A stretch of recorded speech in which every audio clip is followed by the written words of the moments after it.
শিশুর শেখার শুরুটা হোক সহজ ও আনন্দদায়ক। ৩ থেকে ৫ বছর শিশুদের সৃজনশীল বিকাশে কারুকাজের এই ভিডিওতে আপনাকে স্বাগত।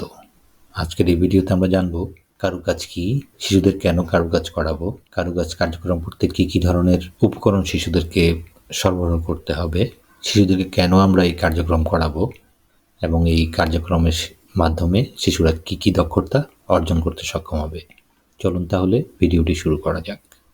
প্রথমে আমরা জানার চেষ্টা করি কারুকাজ কি। মাটি, কাগজ, কাঠ ইত্যাদিতে শিল্প সৃষ্টি হলো কারুকাজ বা কারুশিল্প। কারুকাজের প্রধান বৈশিষ্ট্য হলো এটি হাতে করতে হয়, এই জন্য একে হস্তশিল্প বা হ্যান্ডিক্রাফটও বলে থাকে।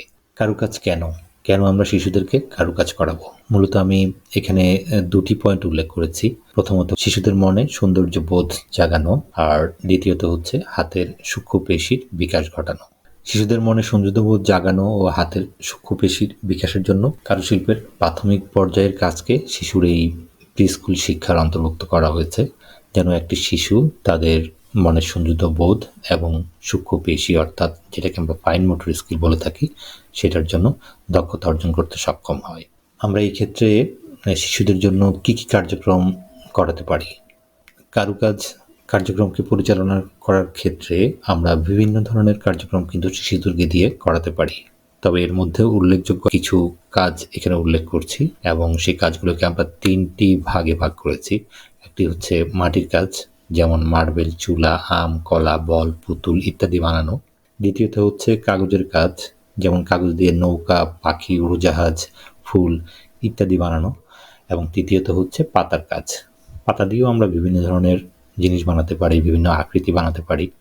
অলরেডি আমার এই চ্যানেলে সম্ভবত পাতা দিয়ে একটি কাজের বানানোর একটি ভিডিও রয়েছে, আপনারা চাইলে সেই ভিডিওটি দেখে আসতে পারেন। আমি আই বাটনে ভিডিওটি দিয়ে দিব। পাতা দিয়ে কিভাবে বিভিন্ন আকৃতি তৈরি করা হয় সেটাও আপনারা একটা ধারণা পেয়ে যাবেন।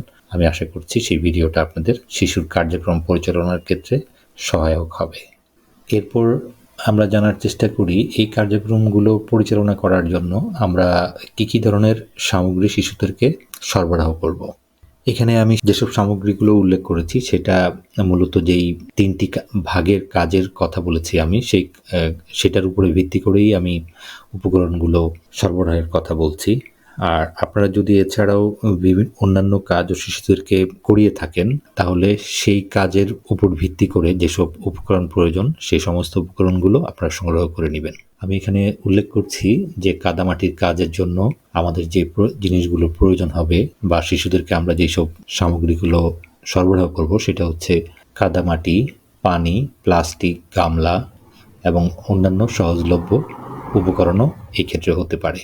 দ্বিতীয়ত হচ্ছে কাগজের কাজের জন্য আমরা যেসব উপকরণ শিশুদেরকে সরবরাহ করব সেটা হচ্ছে ব্যবহৃত কাগজ হতে পারে অথবা ভালো কাগজে হতে পারে, তারপরে রঙিন কাগজ, তারপরে ছোট কাঁচি দেব, তারপরে সাদা অথবা ব্রাউন পেপার দেব, গাম দিব এবং কামরাঙ্গা, ঢেঁড়স এগুলো হচ্ছে বিভিন্ন ছাপের জন্য আমরা শিশুদেরকে কেটে সরবরাহ করে দিতে পারি। এছাড়াও সাদা কাগজ, তরল রং অথবা সহজলভ্য কোনো উপকরণ যেগুলো দিয়ে শিশু এই কাগজের কাজগুলো সম্পন্ন করতে পারে বা চর্চা করতে পারে সেই ধরনের উপকরণও আমরা চাইলে শিশুদের সরবরাহ করতে পারি। আর সর্বশেষ পাতার কাজের ক্ষেত্রে আমরা বিভিন্ন ধরনের পাতা, বিভিন্ন শেপের পাতা, বিভিন্ন রঙের পাতা আমরা কুড়িয়ে শিশুদেরকে সরবরাহ করতে পারি। পাশাপাশি চাইলে পাতা দিয়ে বিভিন্ন যেসব আকৃতি তৈরি করা হয় সেটার যদি কোনো বই থেকে থাকে তাদেরকে সহযোগিতা করার জন্য সেই ধরনের একটি বইও আমরা শিশুকে সংগ্রহ করে দিতে পারি। এই ছিল যেসব সামগ্রীগুলো আমরা শিশুদের সরবরাহ করব সেটার একটি বর্ণনা। এর পরবর্তীতে আমরা দেখব যেসব কার্যক্রমগুলো আমরা শিশুদেরকে করিয়েছি বা করাবো বা করানোর জন্য আমরা এখানে উল্লেখ করেছি সেই কার্যক্রমের পরিপ্রেক্ষিতে একটি শিশু কি যোগ্যতা অর্জন করবে বা আমরা প্রত্যাশা করতে পারি সেটা আমরা এখন একটু জানার চেষ্টা করব। প্রথমে হচ্ছে চোখ ও হাতের সমন্বয় করে বিভিন্ন কাজ করতে পারবে।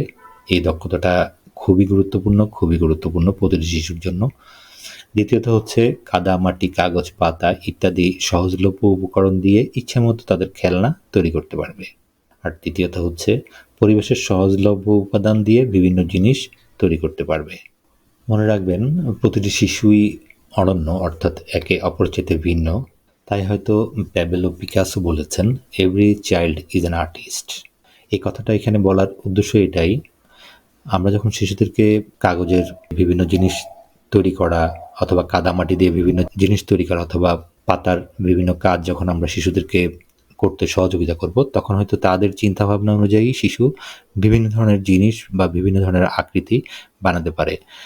তারা যেটাই বানায় না কেন তাকে সেই ব্যাপারে উৎসাহ দিবেন এবং প্রাথমিকভাবে তাদের যে চিন্তা চেতনা আছে সেটাকে আমরা সাপোর্ট দিব।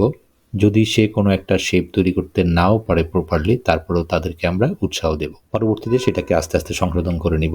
তাই প্রতিটি শিশু যার যার ইচ্ছা মতো তারা এইসব কাজগুলো প্রথমে অনুশীলন করবে এবং পর্যায়ক্রমে ধীরে ধীরে তারা সেগুলোকে শুধরে প্রপারলি এই কাজগুলো তারা করবে এবং আমরা যারা শিক্ষক বা অভিভাবক যারা বা কেয়ার গিভার আছি যারা তাদেরকে সাপোর্ট দিব, পর্যায়ক্রমে সহযোগিতা করে যাব যেন তারা এই দক্ষতাগুলো অর্জন করতে সক্ষম হয় সঠিক সময়ে।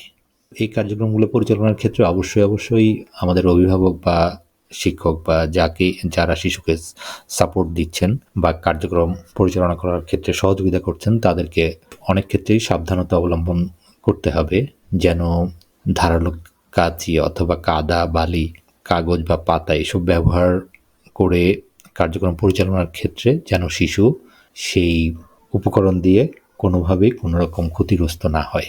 বিশেষ করে আমি এখানে উল্লেখ করছি, যেমন ধরুন কাদা চোখে যেতে পারে, কাঁচি যখন ব্যবহার করবে সেক্ষেত্রে সে হয়তো হাতও কেটে ফেলতে পারে।